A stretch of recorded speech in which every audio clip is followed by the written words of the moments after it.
purse was Spanish leather, dyed the color of claret, and it landed on the tablecloth between the toast rack and the butter dish with a sound like a hand laid flat against a desk. Not thrown. Placed. The Dowager Duchess of Worley had never thrown anything in her life. Thea looked at it the way one might look at a second fork laid at a setting that required only one, with mild interest briefly, before returning to her plate. 300 pounds, the Dowager said. She remained standing. She had not removed her pelisse. The visit, her posture announced, would not require sitting. Enough to establish yourself quietly. A cottage near Lyme or Bath if you prefer society. A modest annuity can be arranged through my solicitor once the separation is formalized. The breakfast room at Worley Court caught the morning from two directions. East-facing windows threw long rectangles of May sunlight across the floor, and the south bay held a cushioned seat where Thea sometimes read after the meal was cleared.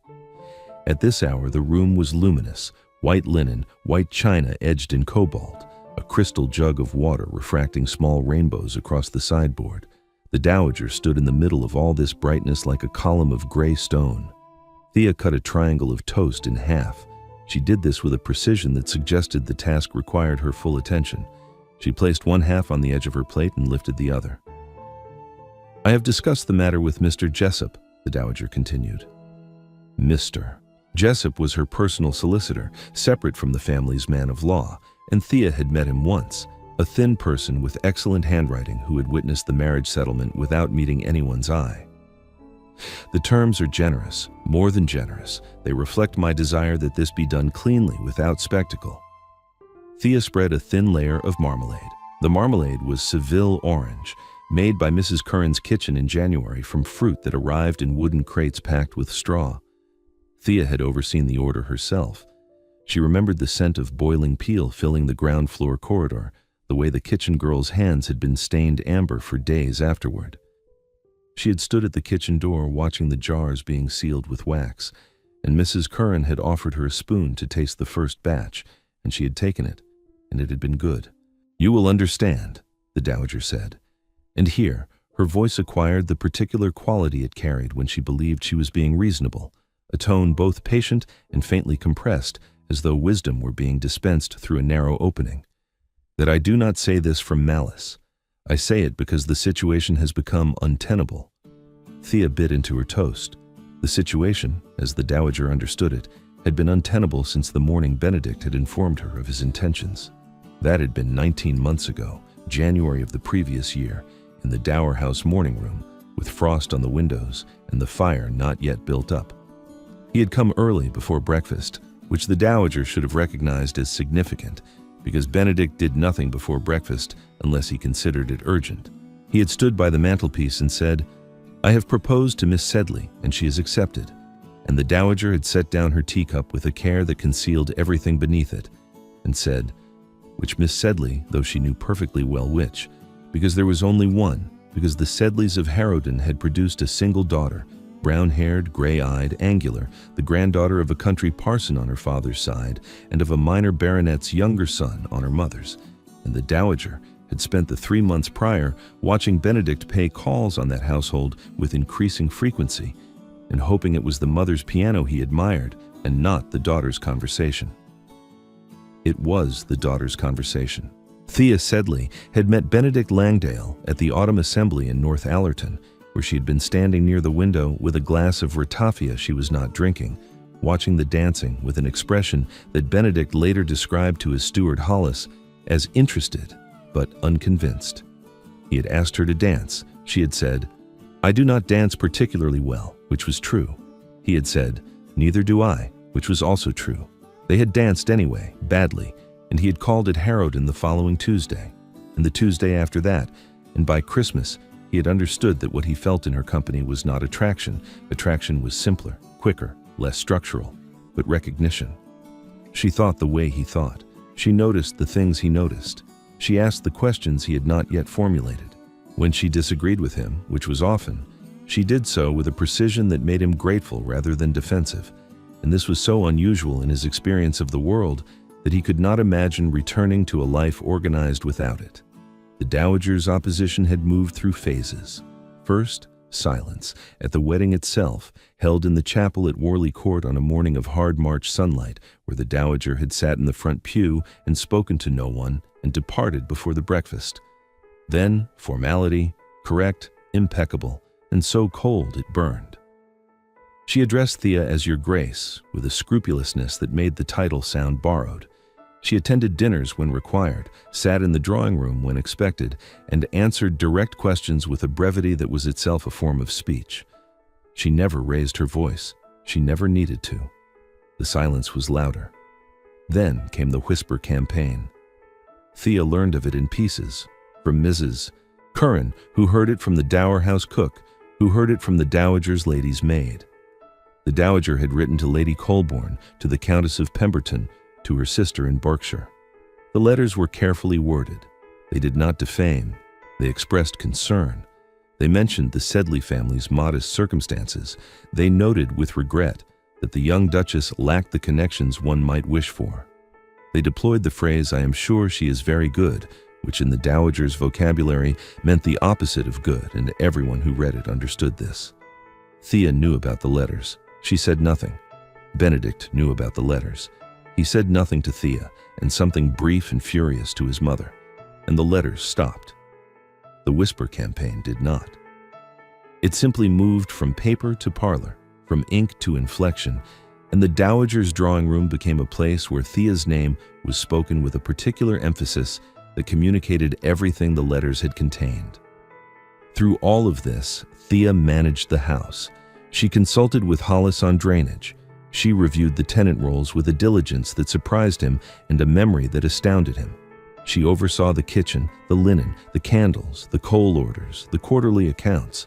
She visited the sick in the parish with Mrs. Curran, carrying broth and blankets in the gig, and she sat with old Mrs. Jessup, no relation to the dowager's solicitor, for 2 hours while the woman died, holding her hand and reading aloud from a book of Psalms because Mrs. Jessup's daughter was in York and could not come.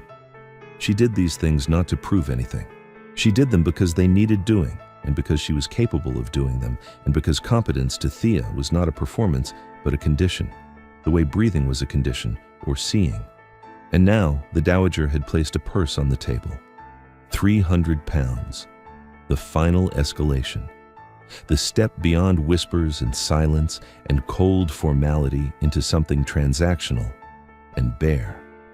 Buy her out. Remove her.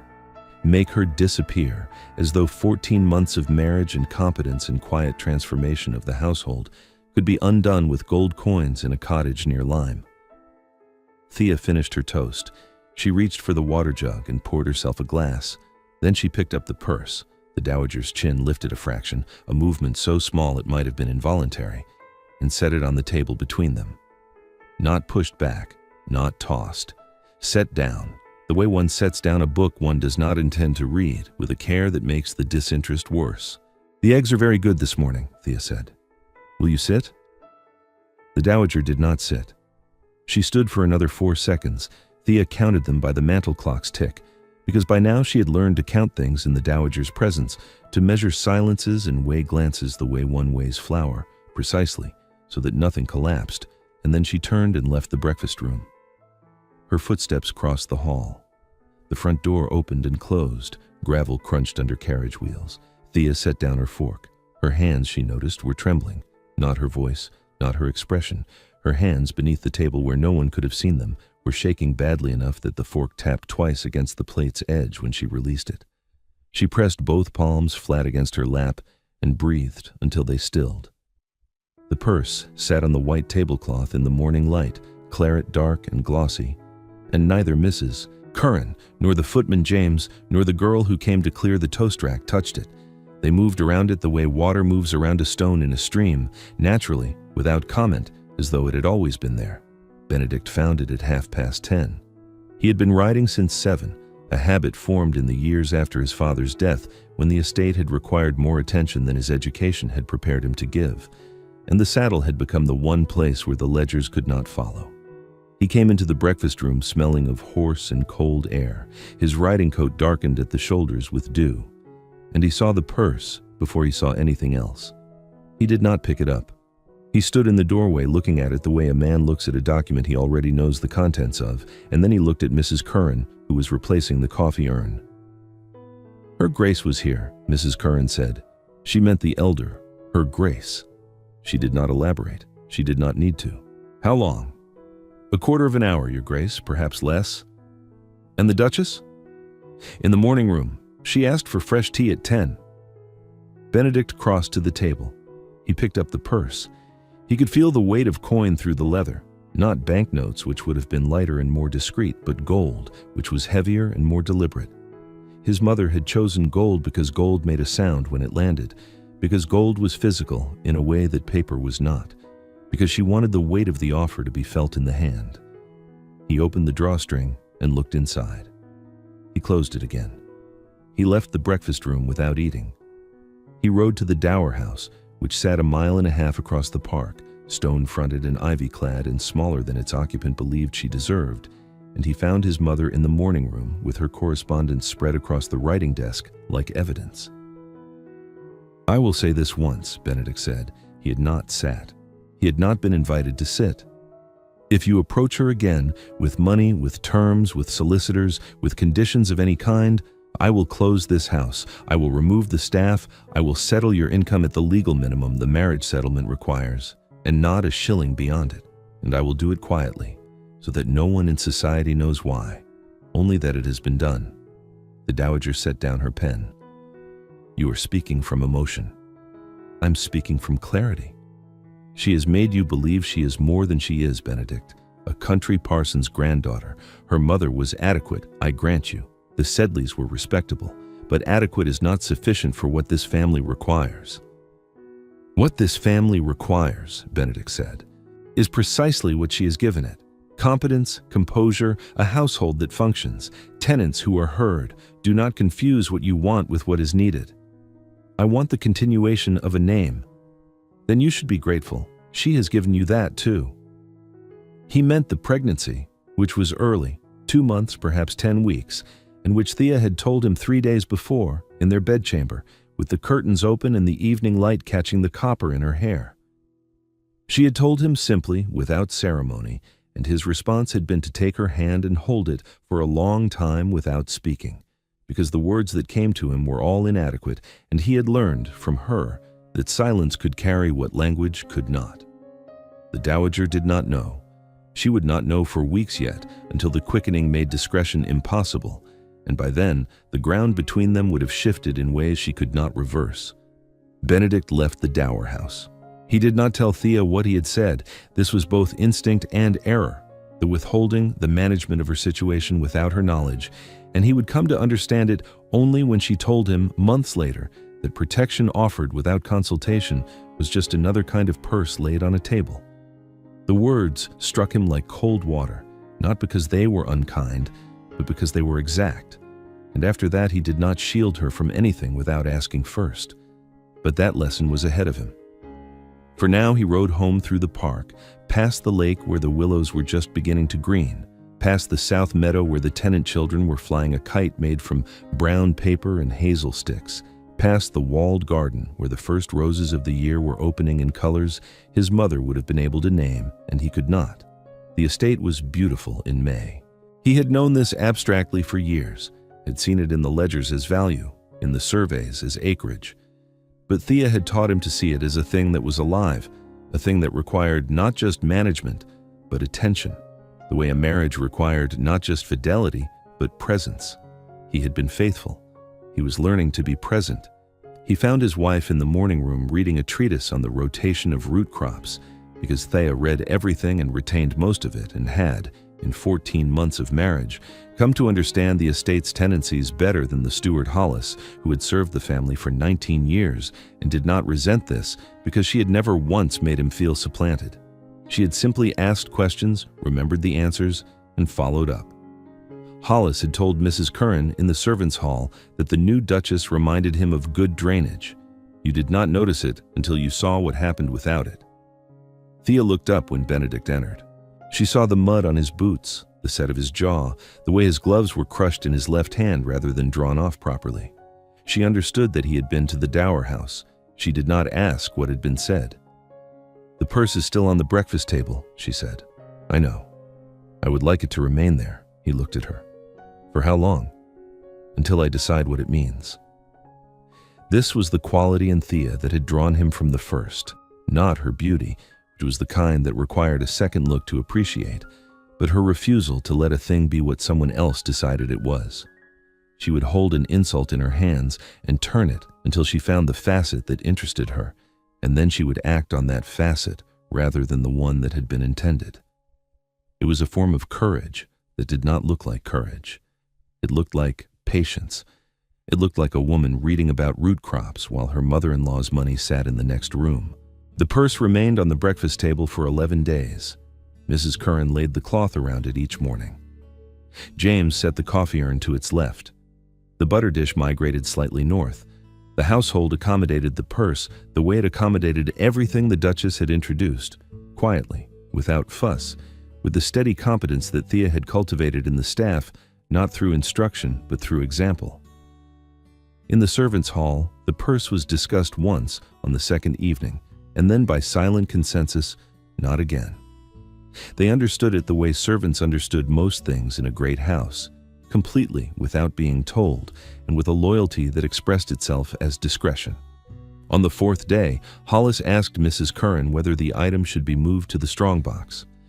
"The Duchess has asked that it remain," Mrs. Curran said, "on the breakfast table." "On the breakfast table." Hollis, who had served the old Duke and the Dowager, and now the young Duke and his wife, and who had learned that the most dangerous people in a great house were not those who shouted, but those who waited, said nothing further. On the seventh day, the Dowager sent a note. It was addressed to Benedict, written on her personal stationery, heavy cream paper, the Langdale crest in blind emboss, and it said, in its entirety, "I trust the matter has been resolved." Benedict showed it to Thea at dinner. She read it, set it beside her plate, and said, "She means, have I taken the money?" "Yes." "Write back and tell her the purse is on the breakfast table. Nothing more." He did. The Dowager did not reply. On the 11th day, Thea opened the purse. She did this at the breakfast table in the morning light, with Benedict across from her reading the agricultural reports from the home farm. She loosened the drawstring and tipped the contents onto the tablecloth. Gold coins, guineas, stacked and counted, precisely 300 pounds worth, spread across the white linen in a bright scatter that caught the sun and threw tiny discs of reflected light across the ceiling. Benedict lowered the report. "Bering! I have been thinking," Thea said, "about the cottages on the south boundary, the ones Mr. Hollis identified in the Michaelmas survey as requiring new roofing. The Jessup cottages. And the Barnwell Row, 6 families between them. The estimate for repairs was £42. The estimate for rebuilding, properly with good stone and sound drainage, was £210. You want to use the money? I want to use her money." She looked at him. "I want to rebuild those cottages with £300 given to me by the Dowager Duchess of Worley for the purpose of making me disappear. And I want every tenant on this estate to know who paid for their new roof." Benedict was quiet for a long time. Outside, a wood pigeon called from the copper beech that stood at the edge of the south lawn. The clock on the mantel ticked. Mrs. Curran, who had entered with fresh toast and heard enough to understand what was happening, set the rack down and withdrew without a sound. "She will be furious," Benedict said. "She will be credited," Thea replied. "Publicly, generously, the Dowager Duchess's endowment for the welfare of the Worley tenantry. Mr. Hollis will oversee the work. The families will be told that their benefactress is the Dowager herself, acting from a concern for the estate that mirrors her late husband's commitment to the land. That is not what she intended. No, but it is what the money will do." It was, Benedict realized, the most complete response to an insult he had ever witnessed. Not refusal, not return. Transformation. The purse that was meant to erase her would instead inscribe her, or rather, inscribe the Dowager's name on an act of generosity the Dowager had never intended to perform. The tenants would be grateful, the county would admire it, and the Dowager would be unable to object without explaining what the money had actually been for. The rebuilding began in June. Hollis engaged a mason from Alnwick and a carpenter from the village.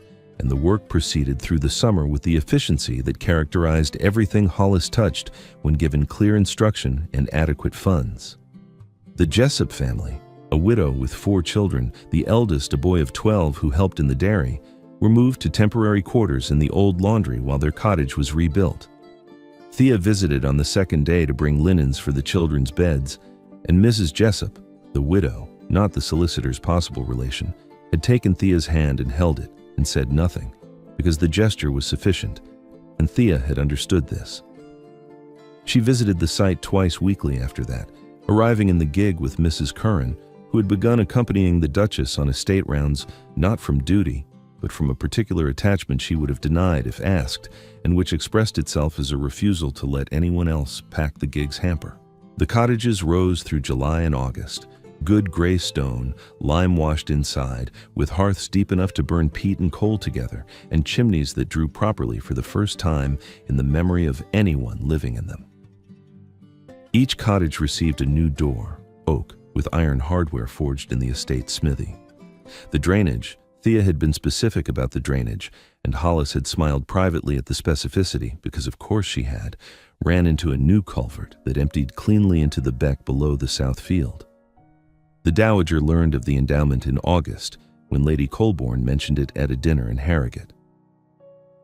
"Your mother-in-law's cottages," Lady Colborne said to Benedict, with the particular warmth that society reserved for acts of charity, it found surprising. How generous of her. One does not always expect such attention to tenants from a woman of her generation. Benedict smiled. "She has always cared deeply for the estate," he told Thea that evening. She was sitting at her dressing table, her hair unpinned, the candlelight catching the shadows beneath her cheekbones, and the new fullness at her waist that her day dress concealed, but her evening wrapper did not. She received the information with a nod that was neither triumphant nor satisfied, but simply complete, the way a ledger is complete when the final column balances. "Did she say anything?" Thea asked. "Lady Colborne? Your mother. I have not spoken to her since May." This was true, and it was a wound, though Benedict carried it in the place where he carried most of his wounds, behind his competence, beneath his steadiness, in the private rooms of himself that only Thea had been permitted to enter. He loved his mother. He did not like her.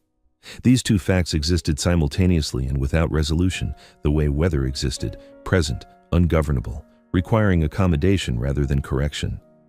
Thea watched him in the mirror. She knew the cost of what he had done, the Dower House visit, the ultimatum, the silence since. She knew that he had paid for his wife's dignity with his mother's presence, and that the transaction had not been made lightly, and that he would not speak of it unless she asked, and that she would not ask unless he needed her to. "Come here," she said. He crossed the room and stood behind her. She took his hand and placed it on her waist, where the child was, where the future was, where the purse could not reach. The Dowager came to Worley Court in October. She came without announcement in the late afternoon, when the light was amber and low, and the house smelled of beeswax and the last of the garden roses that Mrs. Curran had placed in the hall. She came alone, no solicitor, no lady's maid, no Jessup. She came in a day dress of dove gray wool and a bonnet she had owned for 4 years, and she stood in the entrance hall and asked James if the Duchess was at home. Mrs. Curran, who had seen the Dowager's carriage from the kitchen window, had already sent word upstairs. By the time the Dowager was shown to the morning room, Thea was seated, not from haste, but because she was 6 months along now, and the child sat low, and her back ached in a way that made rising from chairs a negotiation rather than a movement. She gestured to the chair opposite. The Dowager sat. She looked at Thea's waist, then at her face, then at the window, where the south lawn stretched to the tree line, and beyond it, the new roofs of the Jessup cottages were visible against the October sky, pale stone bright in the afternoon light. "The cottages are well built," the Dowager said. "Mr. Hollis engaged good men." "I did not intend the money for cottages." "No. I intended it to—" She stopped. Her hands were folded in her lap, gloved, motionless. She was a woman who had spent 61 years knowing precisely what she intended, and finding that precision fail her now was itself a kind of reckoning. "You know what I intended." "Yes? And you used it for roofing, and drainage, and new hearths.